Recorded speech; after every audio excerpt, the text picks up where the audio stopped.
When I was 13, my life was shattered. My dad died in a car accident, and just months later, my mom lost her long battle with cancer. In the blink of an eye, I was alone. The state decided I was too young to take care of myself, so they sent me to a foster home, an old mansion tucked away in a hilly forest. It was a place where I thought I could maybe find some peace, but instead, I saw something much darker.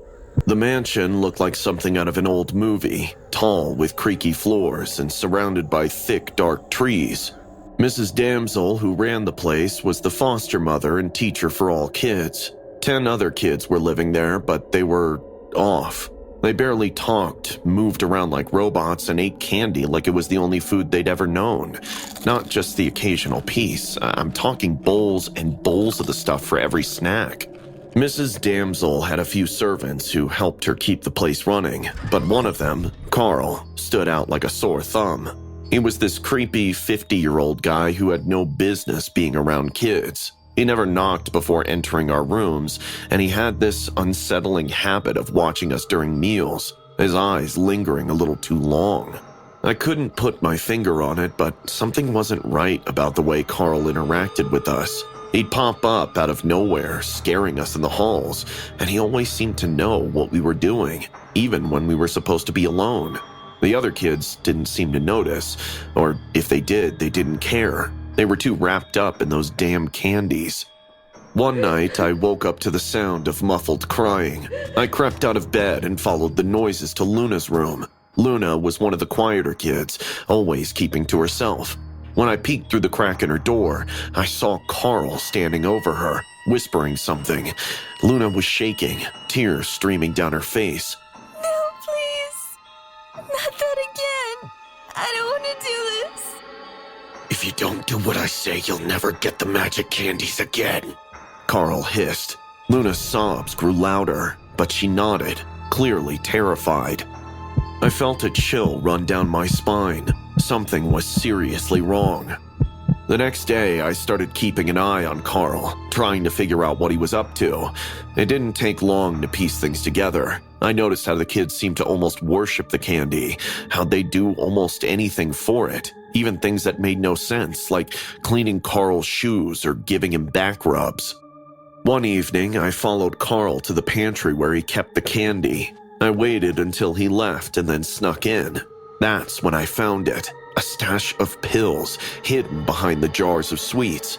Carl was drugging us through the candies, getting us hooked. And when the addiction got bad enough, he used it to control us, to make us do disgusting things for him. The realization hit me like a punch to the gut. Carl was a pedo, and Mrs. Damsel knew it. She was too scared to do anything about it, so she let it continue. I was furious, terrified, and most of all, determined to stop him. That night, I gathered the other kids. They were confused at first, their eyes glazed over from the candy, but I showed them the pills and told them what Carl had been doing. Slowly, the realization dawned on them too. The fear turned to anger. When Carl came into the room, he didn't see it coming. We all jumped on him, hitting, kicking, and doing anything to make him stop. He screamed, but we didn't stop until Mrs. Damsel rushed in, horrified by the scene. For the first time, she did the right thing. She called the cops. Carl was arrested that night. The mansion shut down soon after. We were all sent to a hospital for 6 months to get clean and to try to forget the horrors we'd lived through. It wasn't easy. Some of the kids took longer than others, but we all made it through. Now, I'm grown. I've moved on, or at least tried to. But every year on my birthday, I get cards and gifts from the kids who were at the mansion with me. From my friends, because that's what they became. Friends whose lives I saved, and who, in a way, saved mine too. Life goes on, but those memories never really leave you. Every time I see a piece of candy, I remember what happened in that old mansion up in the hills. And every time I get one of those cards in the mail, I know that we all made it out. We survived, and that's what matters. I was just 11 when I first arrived at the Johnsons' house. I thought I'd finally found a real family. The house was perfect, like something out of a magazine. white picket fence, flowers lining the walkway, and a porch swing. Mrs. Johnson was always smiling, and Mr. Johnson was the kind of man who patted your head when you did well in school. I had heard that they had helped 4 kids before me, including Jules, with whom I had briefly shared a home with earlier. I was finally safe. We'd have family dinners every night with Mr. Johnson carving the roast while Mrs. Johnson asked me about school. They even gave me my own room. It was more than I'd ever had before. But then, the strange woman started coming.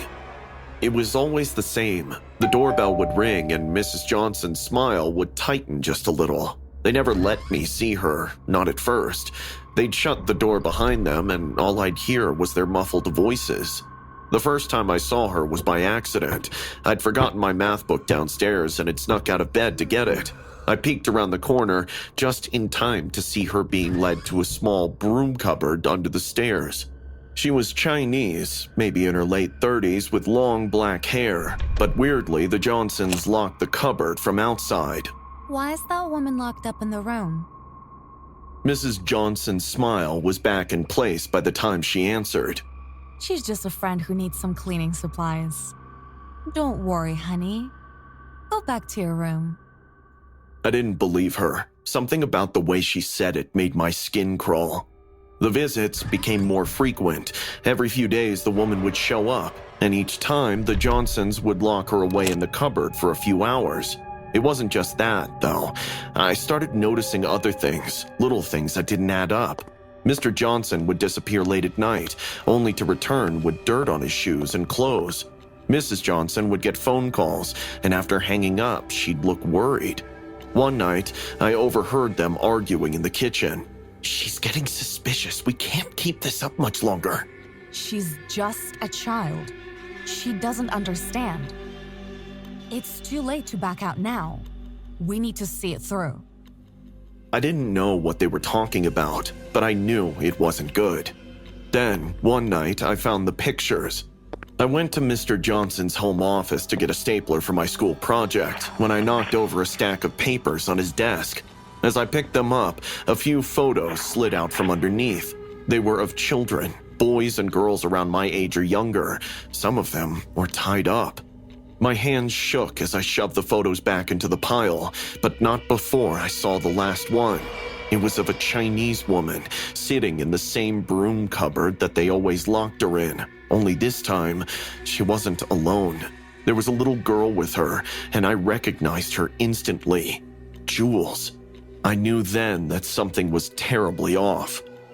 The next day, Mrs. Johnson told me to go clean the broom cupboard. I didn't think anything of it until I stepped inside and the door slammed shut behind me. I heard the lock click and I was plunged into darkness.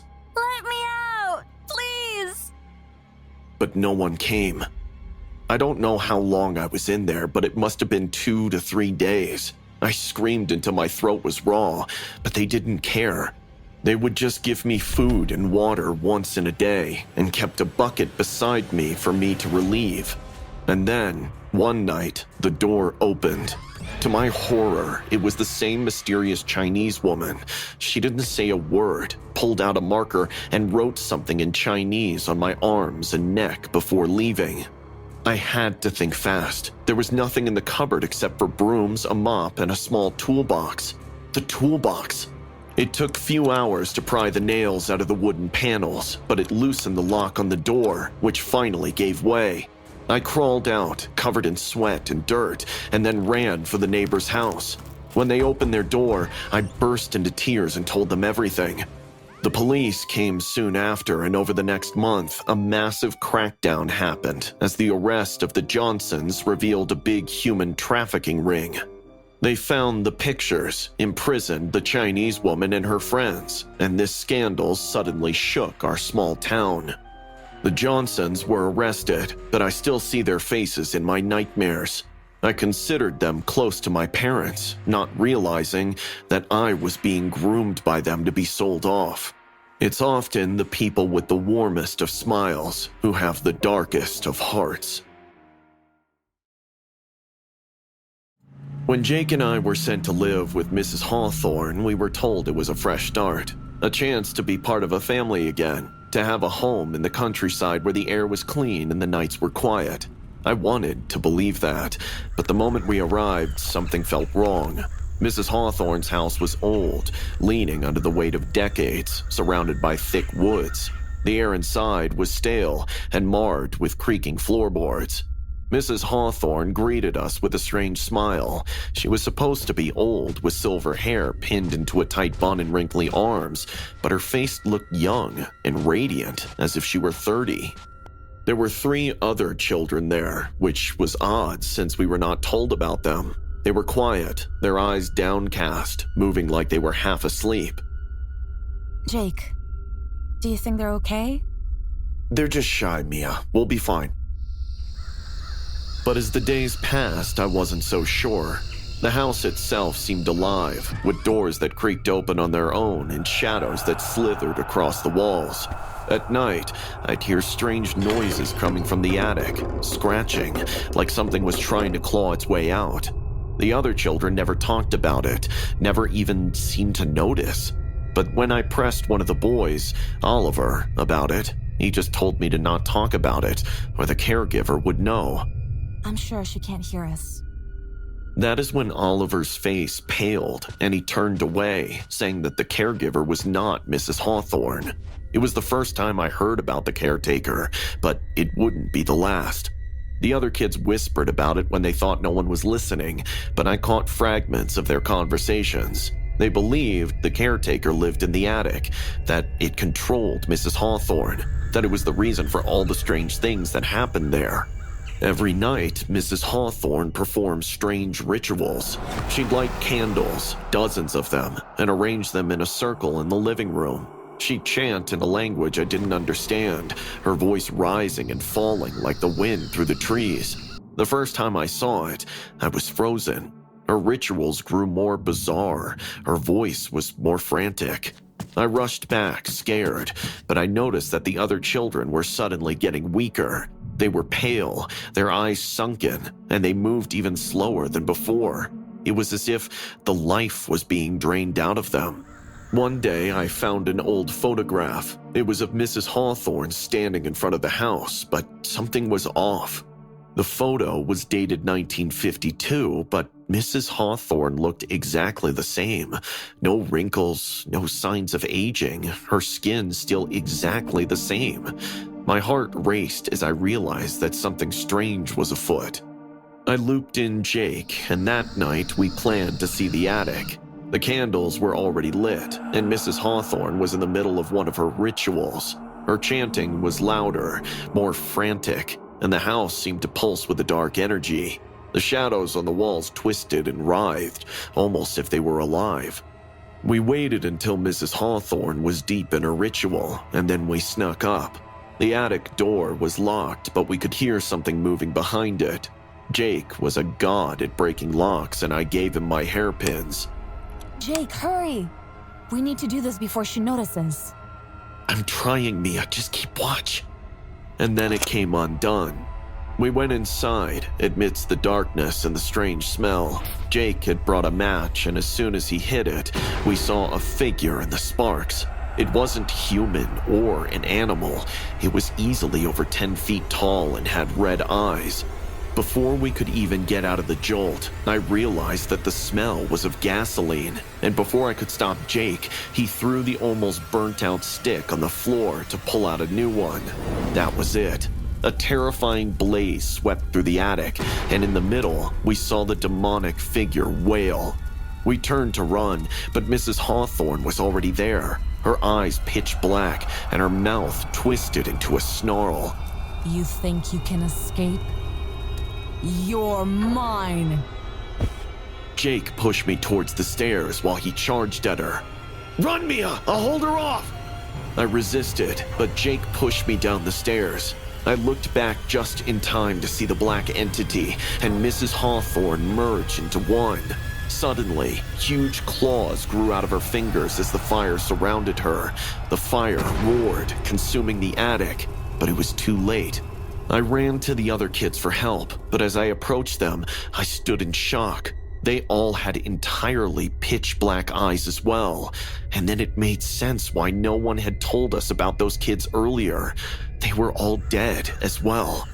As the fire took over the house and I heard Jake's screams, I cried and ran out for help. I didn't stop until I reached the nearest house. The neighbors called the cops, but by the time they got there, the house was nothing but ashes. They found the bodies of the other children buried in the ground behind the house, their eyes missing, but they never found Jake or Mrs. Hawthorne. It was as if they'd vanished into thin air. Everyone was afraid of believing in me till the bodies were found, but they had no explanations.